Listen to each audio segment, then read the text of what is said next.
Hey, this is Ask the Pastor. This is a ministry of College Park Presbyterian Church where I take questions from the internet and do my best to answer all of the questions.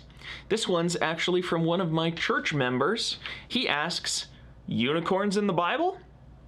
I should mention I try not to spell check or correct any of the questions because people, by the wording they chose, are asking the question they're asking, and it's not my job to kind of correct or caress their questions into something different. This person was obviously in a hurry when they wrote this, and that's totally fine. But let's talk about unicorns in the Bible. Are there unicorns in the Bible? Well, actually, yes. Provided that the Bible you are reading is a 1611 King James version of the Bible. There is a word that is used in Hebrew. It's the word re'em, or reem, and it means an animal of some kind. It's always used, it's used 9 times in the Old Testament to refer to some kind of animal that is legendary for its strength, for its kind of prowess, and for its horn. It's an animal that has a horn of some kind. And so the King James Version translators had some questions about, hey, how do we translate this? What kind of animal is used in these metaphors? And why don't we go with unicorn? And that's what they did. This is a authorized King James Version text. Turn with me, if you will, to the 22nd Psalm.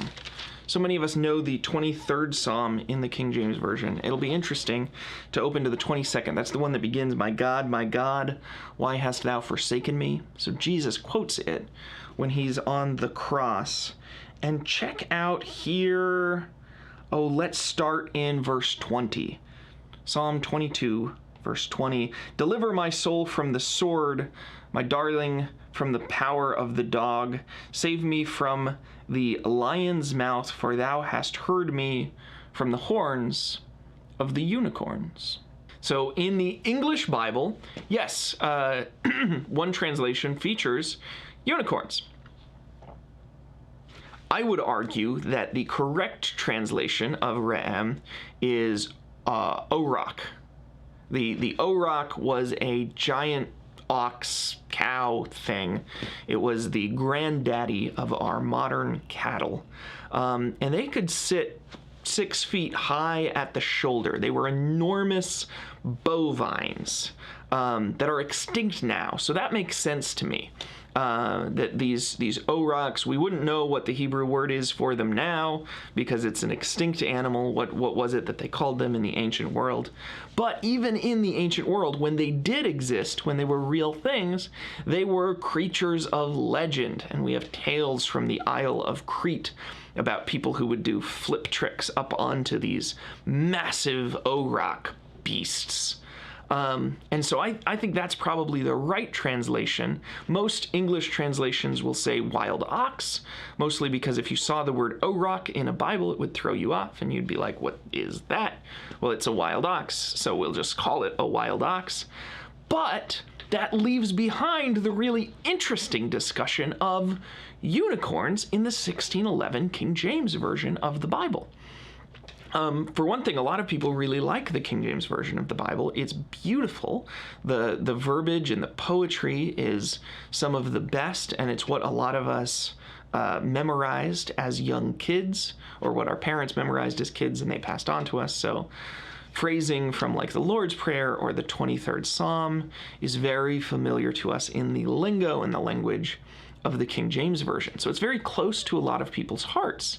And to say, well, they just picked this ridiculous translation, this ridiculous animal that doesn't even exist, can be at least a puzzle to some people, if not a challenge. Why did they do that? Well, some people believe that in 1611, it was theorized that unicorns were literally real. That horses with horns on their head were around somewhere. You've got to remember that Travel was a whole lot harder in those days. They didn't have the World Wide Web. Most people lived and died within like 30 miles of the place that they were born. And so the idea that somewhere out in Scotland, where unicorns are actually the national animal, there might be unicorns prancing somewhere and I'll never get to see them, and how would I know, is plausible. And probably for some readers of the King James Version, at least, that's reasonable. Others think that they used the word unicorn, but they were referring to something else.